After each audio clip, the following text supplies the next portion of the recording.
Hi guys, welcome to the channel, and to commemorate the 80th anniversary of the D-Day landings, we've done a battle report. Now there's loads of people who've been doing battle reports on the beaches, which is fine because that's what it was, but because the battle report was only done today, we decided we'd do our battle report 3 days after the landings. So this is not set on the 6th of June 1944.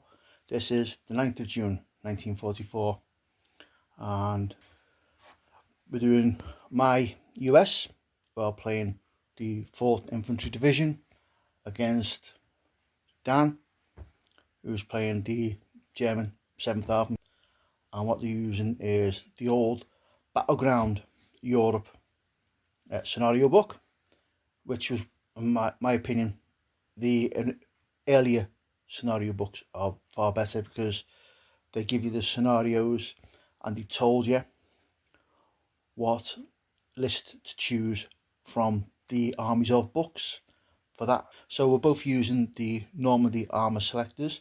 Obviously my army selector is from the US and Dan's was from the German army book.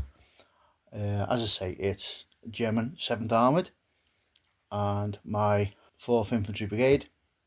As I say, this is set on the 9th of June 1944, so the Americans have moved in off Utah Beach now, and they're moving through the countryside, and they come across the Germans and a battle ensues.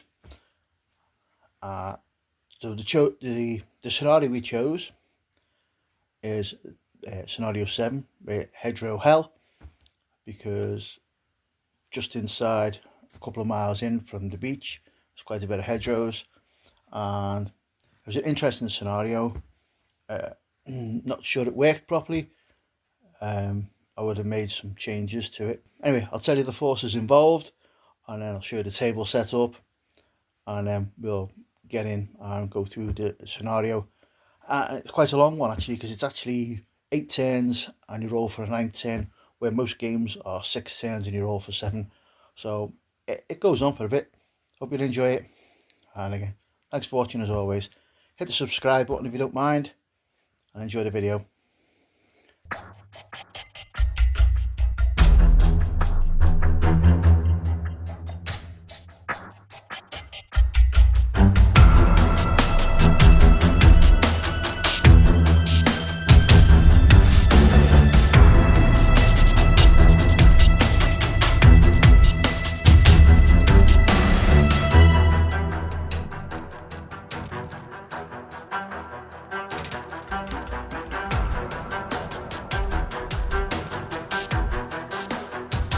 Okay, so we're playing a mission from Battleground Europe, D-Day to Germany, and we're going to be playing Scenario 7, Hedgerow Hell. This is really interesting. So we've got the table set up. There's the table, divided into 4 quarters. I start in this quarter with my US.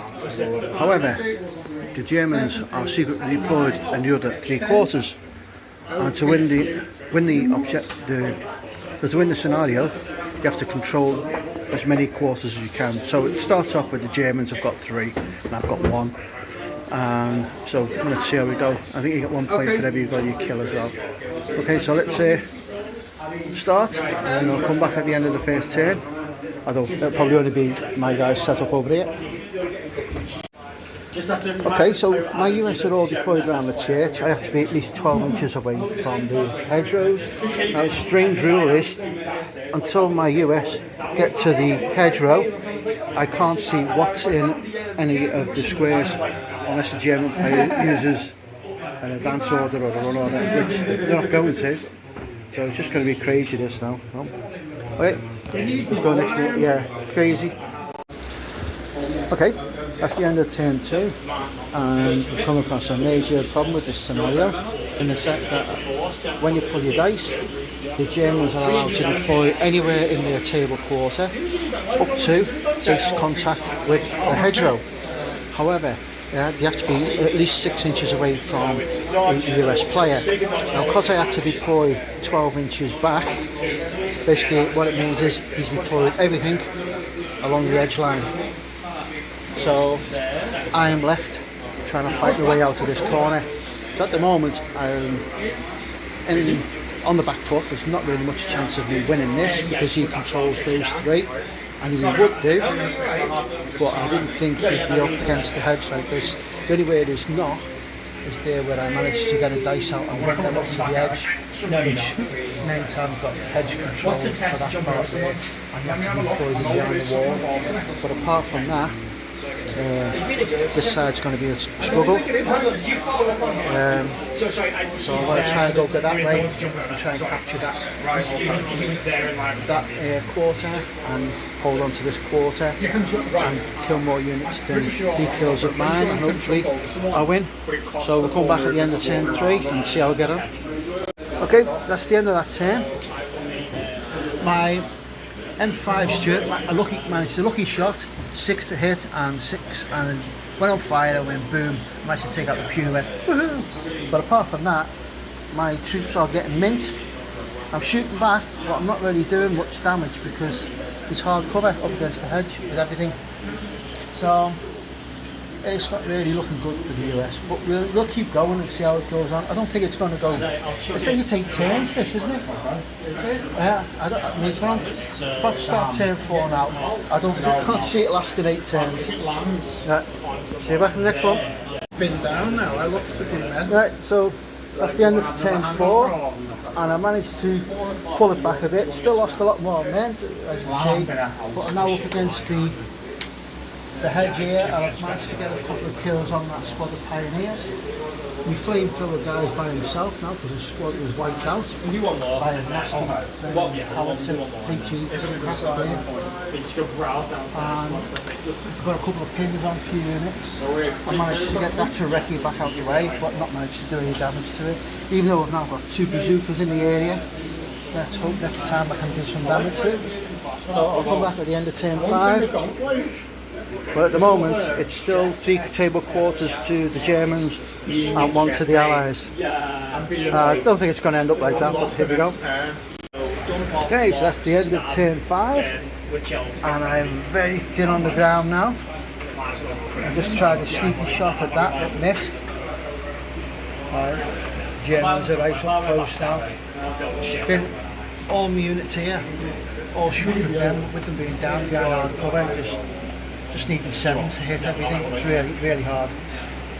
So go to turn 6 now and see how we get on. Okay, so that's the end of turn 6. And this is a mad scenario, this, because you've actually got 8 turns plus 1 if you do the roll. So I've actually took a risk and moved them forward. Now they've been whittled down a bit. Everything's up against the fence. My turn now. Got mortars on 2 pins. I've got some pins on them. I lost one bazooka team, and that bazooka team is now with 1 guy, and I missed point blank against that tank. Joke, crazy. That squad there is stubborn, and it's on 9 pins. Can't believe they're still there. That squad's down to 2 guys. That squad's down to 2 guys. Spotted them there. So the mortar is now homed in on 3, so I don't think that'll be there next turn. Alright, let's see what happens. Turn 7. Put another dice on top there. Turn 7. And the end of turn 7, and the wall of attrition is building. The mortar team has finally been taken out by the howitzer in that building. That squad's gone to nasty flamethrowers. HQ's still there, Stuart's still there, that squad's still there. It took a couple of hits though. They've managed to rally. The flamethrower moved down and scorched them, but they rallied afterwards. And a couple of squads moved up. Me bazooka shot at that and it reversed up the hill again with its sneaky recce move. And we're going on to turn 8 now. Oh, this could be the last one. We'll roll at the end and see. Okay, so that's the end of turn 8, and I have lost everything, and he did a little sneaky move there and moved the guys from that corner into this corner. So that means I now control no table quarters at all. So I've definitely lost the game. However, we're going to now roll for turn 9. Now what do we need to roll? 4 or more. 4 or more. So you go. 4 or more. And it is 4. So we've got turn 9. So I need to try and kill them now, so I can at least score 1 table quarter. Okay, so that's it, game over. And I didn't manage to kill that last one lone German who's in my table quarter. So I didn't score any table quarters, and the Germans scored all 4. You got the Dutch there, and the sniper in that building, howitzer in that building, and that one lone guy in this quarter here. Even though look at all the guys I've got around me, I just couldn't manage to kill them. That's it, game over, and it's a win for the Germans.